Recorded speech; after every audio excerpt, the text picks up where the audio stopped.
Toujours très heureux de pouvoir vous retrouver mardi après mardi. C'est le cas maintenant depuis plusieurs semaines où nous parcourons ensemble le livre du prophète Daniel. Nous arrivons bientôt vers la fin de ce long pèlerinage à la connaissance de ce personnage remarquable et surtout aussi des prophéties que Dieu lui a confiées. Aujourd'hui, j'aimerais que nous puissions aller un peu plus loin. On va lire ensemble donc dans Daniel chapitre 9 à partir du verset 1er. Daniel chapitre 9 à partir du verset 1er. La première année de Darius, fils d'Assuérus, de la race des Mèdes, lequel était devenu roi du royaume des Chaldéens, la première année de son règne, moi Daniel, je vis par les livres qu'il devait s'écouler 70 ans pour les ruines de Jérusalem, d'après le nombre des années dont l'Éternel avait parlé à Jérémie le prophète.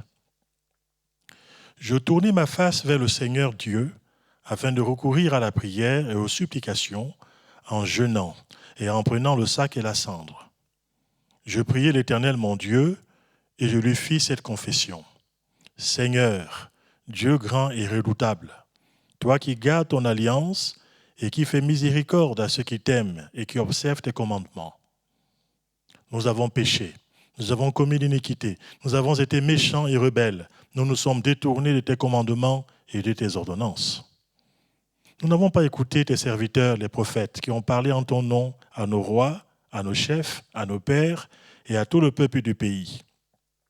À toi, Seigneur, est la justice, et à nous la confusion de face, en ce jour, aux hommes de Juda, aux habitants de Jérusalem, et à tout Israël, à ceux qui sont près et à ceux qui sont loin, dans tous les pays où tu les as chassés à cause des infidélités dont ils se sont rendus coupables envers toi. Seigneur, à nous la confusion de face, à nos rois, à nos chefs et à nos pères, parce que nous avons péché contre toi. Auprès du Seigneur notre Dieu, la miséricorde et le pardon, car nous avons été rebelles envers lui. Nous n'avons pas écouté la voix de l'Éternel notre Dieu pour suivre ses lois qu'il avait mises devant nous par ses serviteurs, les prophètes. Tout Israël a transgressé ta loi et s'est détourné pour ne pas écouter ta voix. Alors se sont répandues sur nous les malédictions et les imprécations qui sont écrites dans la loi de Moïse, serviteur de Dieu, parce que nous avons péché contre Dieu. Il a accompli les paroles qu'il avait prononcées contre nous et contre nos chefs qui nous ont gouvernés. Il a fait venir sur nous une grande calamité et il n'en est jamais arrivé sous le ciel entier une semblable à celle qui est arrivée à Jérusalem. Comme cela est écrit dans la loi de Moïse, toute cette calamité est venue sur nous, et nous n'avons pas imploré l'Éternel notre Dieu, nous ne nous sommes pas détournés de nos iniquités, nous n'avons pas été attentifs à ta vérité. L'Éternel a veillé sur cette calamité et l'a fait venir sur nous, car l'Éternel notre Dieu est juste dans toutes les choses qu'il a faites, mais nous n'avons pas écouté sa voix. Et maintenant, Seigneur notre Dieu, toi qui as fait sortir ton peuple du pays d'Égypte par ta main puissante, et qui t'ai fait un nom comme il est aujourd'hui, nous avons péché, nous avons commis l'iniquité. Seigneur, selon ta grande miséricorde, que ta colère et ta fureur se détournent de ta ville de Jérusalem, de ta montagne sainte, car à cause de nos péchés et des iniquités de nos pères, Jérusalem et ton peuple sont en opprobre à tous ceux qui nous entourent. Maintenant donc, ô notre Dieu, écoute la prière et les supplications de ton serviteur, et pour l'amour du Seigneur, fais briller ta face et ton sanctuaire dévasté. Mon Dieu, prête l'oreille et écoute. Ouvre les yeux et regarde nos ruines. Regarde la ville sur laquelle ton nom est invoqué. Car ce n'est pas à cause de notre justice que nous te présentons nos supplications. C'est à cause de tes grandes compassions. Seigneur, écoute. Seigneur, pardonne. Seigneur, sois attentif. Agis et ne tarde pas, par amour pour toi, ô mon Dieu, car ton nom est invoqué sur ta ville et sur ton peuple. Je parlais encore, je priais, je confessais mon péché et le péché de mon peuple d'Israël, et je présentais mes supplications à l'Éternel mon Dieu en faveur de la sainte montagne de mon Dieu. Je parlais encore dans ma prière quand l'homme Gabriel, que j'avais vu précédemment dans une vision, s'approcha de moi d'un vol rapide au moment de l'offrande du soir. Il m'instruisit et s'entretint avec moi. Il me dit, Daniel, Je suis venu maintenant pour ouvrir ton intelligence. Lorsque tu as commencé à prier, la parole est sortie, et je viens pour te l'annoncer, car tu es un bien-aimé. Sois attentif à la parole et comprends la vision. Amen. Nous avons découvert en Daniel un authentique homme de prière, un homme de Dieu remarquable, d'une grande envergure. Et quand on découvre son histoire, on peut voir dans le chapitre 2 et surtout au chapitre 6 que cet homme connaissait son Dieu. Il cherchait constamment sa face. Et quand il y a eu un décret qui a été publié interdisant à tout homme dans le royaume dans lequel il avait été trouvé exilé de ne pas adresser des prières à Dieu, Daniel nous est dit, selon son habitude, eh bien, 3 fois dans la journée, il s'agenouillait devant son Dieu, cherchant sa face et invoquant le nom de l'Éternel, son Dieu. C'est donc un authentique homme de prière. Un homme qui a su s'identifier au peuple de Dieu et qui a su aussi intercéder en sa faveur en pleine connaissance des desseins de Dieu à l'égard de son peuple. La longue prière d'intercession de Daniel a été transcrite dans la Bible pour nous servir d'instruction en tant que peuple de Dieu, surtout quand nous passons dans les temps de la fin par des moments difficiles. La prière d'intercession de Daniel est très intéressante parce qu'elle trouve son fondement dans les Saintes Écritures. Daniel avait une solide connaissance de la Bible et une solide connaissance des lois spirituelles données par Dieu. Il avait une connaissance approfondie qui se voit dans sa prière d'intercession. Il connaissait profondément le Pentateuque, les 5 livres écrits par Moïse, et plus précisément, je pourrais citer le Lévitique, mais aussi plus précisément le Deutéronome. Ce sont 2 passages qui l'ont inspiré dans sa prière d'intercession, parce que 2 fois, il va citer le nom de Moïse dans sa prière d'intercession. Et la connaissance du livre de Moïse lui a permis de pouvoir prier dans des termes qui sont très précis. Il connaissait Moïse en tant que le grand conducteur d'Israël, celui qui avait prononcé au nom de Dieu des bénédictions pour son peuple, si celui-ci avait foi en Dieu, obéissait à sa parole. Mais c'est aussi l'homme de Dieu qui avait prononcé au nom de l'Éternel des paroles de malédiction et de jugement qui tomberaient sur le peuple de Dieu si celui-ci vivait dans l'incrédulité et dans la désobéissance à l'égard de Dieu. Notons par exemple ce qu'il va dire dans Deutéronome au chapitre 28. J'ai pris quelques glanures de quelques versets, les versets 15, 36, 47 et 48. Je fais un condensé. Voici ce que Moïse pouvait dire de la part de Dieu. Si tu n'obéis point à la voix de l'Éternel ton Dieu, l'Éternel te fera marcher vers une nation que tu n'auras point connue, ni toi ni tes pères. Et là, tu serviras d'autres dieux, du bois, de la pierre.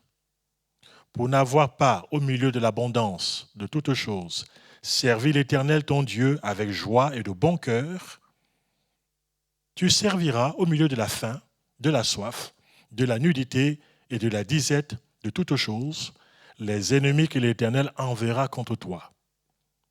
Il mettra un joug de fer sur ton cou jusqu'à ce qu'il t'ait détruit. On peut avoir un passage parallèle dans Lévitique au chapitre 26, du verset 31 au verset 35, mais je ne vais pas le citer. Vous pouvez le relire chez vous, si vous le souhaitez. En tout cas, nous avons la démonstration dans l'histoire d'Israël, telle qu'elle est transcrite dans l'Ancien Testament, que Dieu a prouvé à travers les âges combien il est fidèle à lui-même, mais aussi fidèle à l'ensemble de sa parole, toute la parole de Dieu. Il y a des personnes qui se spécialisent en cherchant uniquement les choses qui les plaisent dans la Bible. Dieu a écrit tout son conseil. Il y a des choses qui sont aussi parfois désagréables à entendre, mais c'est aussi Dieu qui les a suscitées. C'est Dieu qui les a voulu qu'elles soient consignées dans sa parole. Dieu est fidèle à l'ensemble des Écritures, à l'ensemble de la Bible. Et il n'accomplit pas seulement les promesses de bénédiction pour ceux qui croient en lui et qui obéissent de cœur à sa parole. Il accomplit tout aussi fidèlement ses menaces, mais aussi ses châtiments à l'égard de ceux qui se rebellent contre lui et qui persistent dans l'incrédulité et dans la désobéissance à l'égard de sa parole. Toute l'histoire d'Israël en est un témoignage assez frappant, assez éloquent. Daniel connaissait également le contenu des prophéties du prophète Jérémie. Il va citer Jérémie au début de sa prière. Jérémie a dit beaucoup de choses. Il était mal vu de ses contemporains quand il prophétisait la ruine de Jérusalem et l'exil du peuple de Dieu en Babylonie. Il était mal vu, ses prophéties étaient contestées. Il a été l'objet de dérision, mais ce que Jérémie avait dit s'est accompli. Littéralement, le peuple juif a été exilé à Babylone selon les prophéties de Jérémie.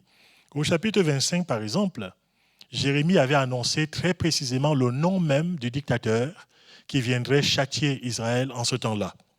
Il a cité le nom de Nebuchadnezzar.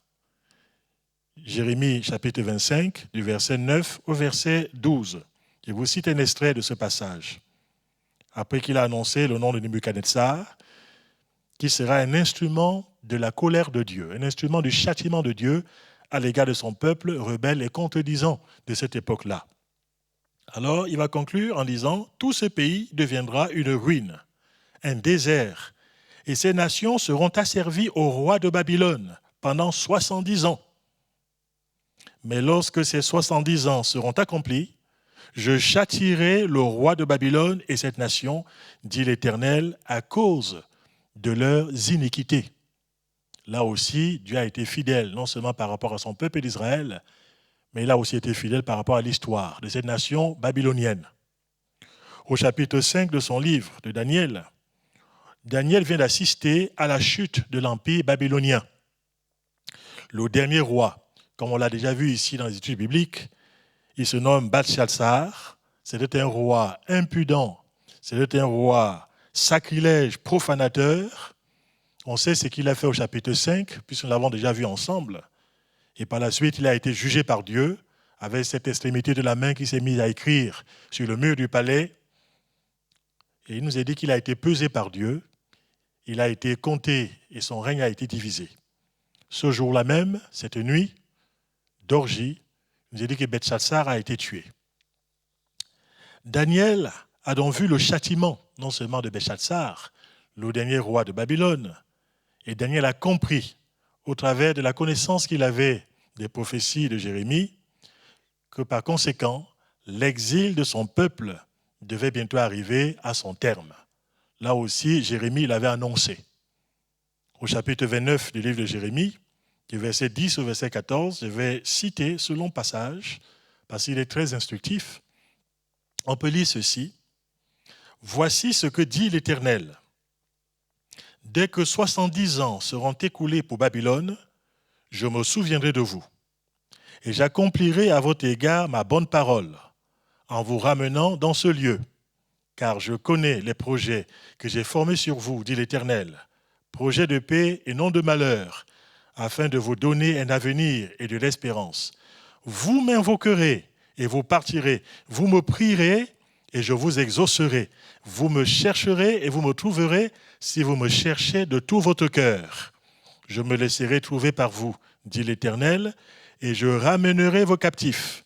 Je vous rassemblerai de toutes les nations et de tous les lieux où je vous ai chassés, dit l'Éternel, et je vous ramènerai dans ce lieu d'où je vous ai fait aller en captivité. » Là aussi, très clairement, Jérémie le prophète l'avait annoncé. Combien il est important pour les croyants de bien connaître la Bible. Combien il est primordial pour chacun d'entre nous de pouvoir mieux pénétrer ainsi la connaissance des desseins et des projets de Dieu pour nous, mais aussi à l'égard de ce monde. Daniel, en pleine connaissance de cause, a eu recours à la prière, il a eu recours à la supplication, même aux jeunes, après avoir lu, après avoir médité et après avoir compris la parole de Dieu. Il a pu ainsi faire monter devant Dieu ce qu'on appelle authentiquement la prière de la foi. Ce n'est pas une prière subjective, c'est une prière qui est fondée sur la Bible, sur les promesses de notre Dieu. Il s'est appuyé sur quelque chose de stable et de ferme, la parole du Seigneur, pour pouvoir faire monter par la suite la prière d'intercession que nous avons lue ensemble au chapitre 9 de la prophétie de Daniel.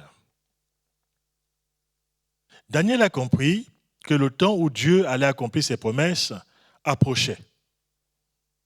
Peut-être que beaucoup d'entre nous, à la place de Daniel, nous nous serions peut-être dit, à quoi bon prier, puisqu'on a constaté par les Écritures que le temps est maintenant proche et que Dieu va accomplir la promesse qu'il a faite lui-même.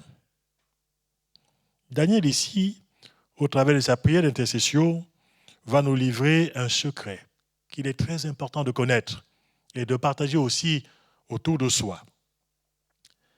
Ce n'est pas parce que Dieu promet de nous bénir dans tel ou tel domaine de notre vie qu'il faut attendre les bras croisés dans la paresse que la promesse de Dieu s'accomplisse. Plus que jamais, la connaissance des projets de Dieu doit mettre le peuple de Dieu à genoux dans la prière fervente et persévérante, la prière de la foi. Dieu désire nous voir collaborer activement et avec foi à l'accomplissement de ses plans, non seulement dans notre vie personnelle, mais aussi dans la communauté que nous pouvons fréquenter, mais aussi autour de nous. La prière, on le voit ici au travers de l'exemple que nous laisse Daniel, la prière, c'est la meilleure préparation spirituelle, celle de notre cœur, dans l'attente imminente de l'accomplissement des desseins et des promesses que Dieu nous a faites. C'est très important, mes frères et mes sœurs. Il n'y a pas de place dans la marche avec Dieu, dans la connaissance des desseins de Dieu, il n'y a pas de place à la paresse sur le plan spirituel. Il n'y a pas de place à la passivité. Il n'y a pas de place à la désinvolture sur le plan spirituel et au fatalisme. Ce n'est pas parce que, par exemple, Dieu désire que tous les hommes soient sauvés, que tous les hommes seront sauvés automatiquement. Mais il nous a dit que c'est quiconque invoquera le nom du Seigneur Jésus, à ce moment-là, la personne sera sauvée. Donc Dieu désire le salut des hommes. Mais le Seigneur aussi le subordonne au fait que les hommes un jour ou l'autre invoquent le nom de Jésus avec sincérité de cœur, le reconnaissant comme étant le Sauveur et le Seigneur de leur vie. Dans les lois spirituelles de Dieu, la prière du croyant, la prière de l'Église, est un élément nécessaire à l'accomplissement des plans et des projets de Dieu pour nous-mêmes, pour notre Église locale, pour nos familles, pour notre pays. Par exemple, Dieu désire que les disciples de Jésus-Christ, après avoir été baptisés dans l'eau, s'est engagé avec le Christ, puisse recevoir aussi le baptême dans le Saint-Esprit. Ça ne se fera pas automatiquement, ça se fera dans la mesure où nous avons la foi, dans la mesure où nous attendons à Dieu, dans la mesure où nous avons la soif de recevoir la promesse du Seigneur, et dans la mesure où nous avons à cœur de lui demander avec simplicité d'accomplir à notre égard la promesse qu'il nous a faite au travers de sa parole. Dieu fait de nous non pas des personnes inactives par rapport à ses dispensations, mais il fait de nous des personnes qui collaborons avec lui, avec un cœur entier, avec un cœur sincère, dans la mesure de la foi qu'il a départie dans notre cœur par la connaissance de sa parole et de ses desseins. Dieu cherche à chaque époque des hommes et des femmes fidèles, des hommes et des femmes consacrés. Il cherche de puissants intercesseurs, des gens qui le prennent au sérieux, qui prennent au sérieux sa parole et qui prennent au sérieux aussi les desseins qu'il a à l'égard du peuple de Dieu. Comme au temps d'Ézéchiel, où Dieu pourrait dire « Je cherche un homme ». On le voit dans Ézéchiel chapitre 22, du verset 30 au verset 31. Un homme qui élève un mur, un homme qui se tient à la brèche. On peut dire qu'au temps de Daniel, il a quelque part trouvé cet homme qui a su se tenir à la brèche, non seulement à sa faveur personnellement, mais surtout à la faveur du peuple de Dieu. Il a su élever un mur en son temps. Et c'est aussi ce que Dieu attend de chacun d'entre nous.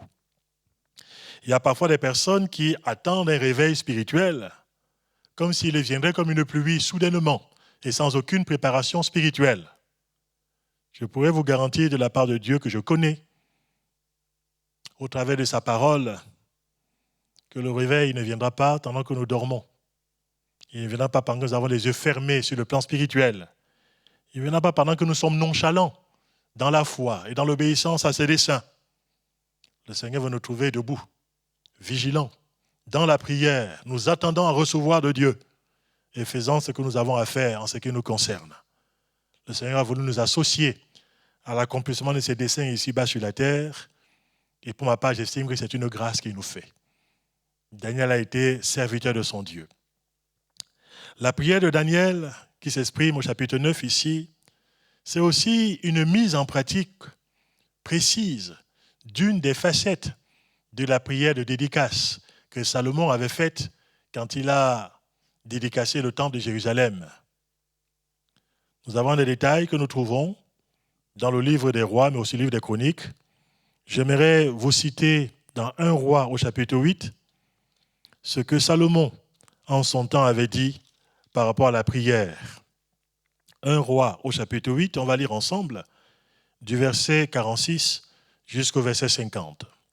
Il parle ainsi du peuple d'Israël, et il dit ceci: « Quand ils pécheront contre toi, car il n'y a point d'homme qui ne pêche, quand tu seras irrité contre eux, et que tu les livreras à l'ennemi, qui les emmènera captifs dans un pays ennemi, lointain ou rapproché, s'ils rentrent en eux-mêmes dans le pays où ils seront captifs, s'ils reviennent à toi et t'adressent des supplications dans le pays de ceux qui les ont emmenés et qui le disent, nous avons péché, nous avons commis des iniquités, nous avons fait le mal. S'ils reviennent à toi de tout leur cœur et de toute leur âme, dans le pays de leurs ennemis qui les ont emmenés captifs, s'ils t'adressent des prières, les regards tournés vers leur pays que tu as donné à leur père, vers la ville que tu as choisie et vers la maison que j'ai bâtie en ton nom, exauce-les des cieux, du lieu de ta demeure, leurs prières et leurs supplications, et fais leur droit. Pardonne à ton peuple ses péchés et toutes ses transgressions contre toi. Excite la compassion de ceux qui les retiennent captifs, afin qu'ils aient pitié d'eux. Voilà des bases solides sur lesquelles Daniel s'est appuyé pour pouvoir avoir cette prière efficace qu'il a eue au chapitre 9e. J'aimerais maintenant vous parler sobrement du contenu de la prière de Daniel. J'ai voulu évoquer devant vous le fondement de sa prière. On va voir maintenant le contenu de la prière de Daniel. On l'a lu ensemble, j'en fais un résumé sobre. Daniel va d'abord exprimer toute son adoration à l'égard de son Dieu. Avant de pouvoir lui demander quoi que ce soit, avant de pouvoir le supplier et de pouvoir intercéder, Daniel est d'abord un adorateur. Et ce que Dieu recherche avant toute chose, c'est des adorateurs qu'il adore en esprit et en vérité. Des personnes qu'il aime pour ce qu'il est. Il est le Créateur, le Dieu Tout-Puissant. Et au chapitre 9 et au verset 4, on va voir que Daniel va rappeler ces réalités à son Dieu. Il va parler de la grandeur de Dieu. Il va parler de la toute-puissance de Dieu. Il va parler de la fidélité de Dieu. Il nous est dit, Seigneur, Dieu grand et redoutable, toi qui gardes ton alliance et qui fais miséricorde à ceux qui t'aiment et qui observent tes commandements. Donc il commence sa prière par l'adoration, par la louange. Il parle de la miséricorde de Dieu. Il parle de la grâce de Dieu à l'égard de ceux qui aiment et de ceux qui observent la parole de notre Dieu. On voit que cet homme connaissait Dieu très intimement. On l'avait déjà vu, on l'avait déjà découvert au chapitre 2, quand il cherche la face du Seigneur pour avoir les révélations concernant la statue qui a été vue en vision par Nebuchadnezzar. On le voit entraîner ses compagnons de captivité, Shadrach, Meshach et Abednego, dans ce moment de prière et d'intercession, afin que Dieu leur révèle le secret du roi. On le voit constamment en communion avec son Dieu. On le voit au chapitre 6 aussi dans la prière. On n'est pas très étonné que connaissant le cœur de Dieu, il connaisse sa nature, il connaisse aussi très bien ses attributs. Il sait ce qui peut toucher le cœur de son Dieu, qu'il le connaît intimement. Ce n'est pas très étonnant aussi s'il est appelé bien-aimé de Dieu, parce qu'il aimait le Seigneur de tout son cœur. Il le connaissait personnellement, de façon très profonde et de façon très intime. Il va tourner sa face vers Dieu afin de recourir, il nous est dit, à des prières et des supplications en recourant même au jeûne. Tourner sa face vers le Seigneur, c'est une solution qui doit venir promptement de notre cœur, dans notre vision, sur le plan spirituel. Quand on tourne les regards vers le Seigneur, déjà on voit plus clair par rapport à lui, mais on voit aussi un peu plus clair par rapport à soi-même. On voit plus clair aussi par rapport aux situations qui nous entourent. On voit plus clair aussi par rapport aux autres. Et Daniel voit beaucoup plus clair. On va voir que par conséquent, après avoir tourné ses regards vers le Seigneur, il va s'identifier intimement à son peuple. Il va se solidariser avec son peuple. Et même il va s'identifier au péché de son peuple. Remarquons qu'il va utiliser plusieurs fois dans sa prière le « nous ». Nous avons péché. Nous avons commis l'iniquité. Nous avons été méchants et rebelles. Nous nous sommes détournés de tes commandements. Nous n'avons pas écouté tes serviteurs. Daniel s'identifie à son peuple dans ses péchés. Il emploie le « nous ». Il ne se désolidarise pas à l'égard de son peuple. Même si nous savons qu'au moment de l'exil, Daniel faisait partie des gens qui étaient très jeunes. Il aurait pu ne pas se sentir concerné. Il aurait pu dire c'est la faute des adultes. Mais Daniel ici s'identifie à la misère de son peuple. Il ne pointe pas vers les autres un doigt accusateur. Il s'inclut. Il fait corps avec le peuple de Dieu. Ça aussi, c'est une grande leçon que Daniel nous apprend. Il va dire au verset 7, « À toi, Seigneur, est la justice, et à nous, la confusion de face, c'est-à-dire la honte. » Dieu est juste dans ses châtiments. Dieu est juste dans ses jugements. Dieu est juste quand il exécute ses desseins, quand il exécute sa parole. Il n'y a rien d'injuste à l'égard de notre Dieu. Et même quand il emploie des moyens de coercition à l'égard de son peuple, quand il le châtie, c'est comme un père bien-aimé et bien-aimant châtie son enfant pour lui indiquer la voie à suivre, ou parfois pour le ramener sur la voie droite qu'il a quittée. Daniel, ici, dans sa prière, compte maintenant, non pas sur le jugement de Dieu, puisqu'il reconnaît qu'il est juste ce jugement, mais maintenant, Daniel s'appuie et il compte sur la grâce de Dieu. Il compte sur le triomphe de la miséricorde de Dieu, le triomphe de la compassion de Dieu, le triomphe du pardon de Dieu. Il sait que le jugement est mérité. Maintenant, il compte sur la grâce du Seigneur. Au verset 9, il va dire, auprès du Seigneur notre Dieu se trouve la miséricorde et le pardon. Et au verset 18 aussi, il va dire, ce n'est pas à cause de notre justice que nous te présentons nos supplications, mais c'est à cause de tes grandes compassions. Daniel, on le voit, se soucie du nom du Seigneur. Il se soucie de son honneur, de l'honneur du Seigneur. Il se soucie de la réputation de Dieu, de la gloire de Dieu. Il veut voir de nouveau la face de Dieu briller, non seulement sur le sanctuaire qui a été dévasté, mais aussi sur la ville de Jérusalem. Il veut voir le Seigneur restaurer ce qui a été dévasté et qui a été délaissé depuis maintenant 70 ans. En conclusion, par rapport à aujourd'hui, je peux vous dire que Daniel a prié son Dieu avec le plus grand sérieux.